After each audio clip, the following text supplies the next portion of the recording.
প্রিয় ডক্টর ইউনূস, মাননীয় প্রধান উপদেষ্টা, আপনাকে একটা কথা বলতে চাই। জুলাই বিপ্লবের পরে আপনাকে এই রকম রোমান্টিক হাসি এবং নম্র ভদ্র আচরণ দেখিয়ে সরকার চালাতে বসায়নি।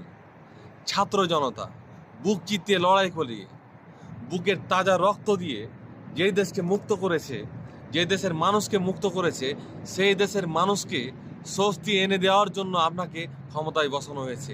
একটার পর একটা দুর্ঘটনা হয়েই যাচ্ছে, আর আপনি চুপ করে আছেন।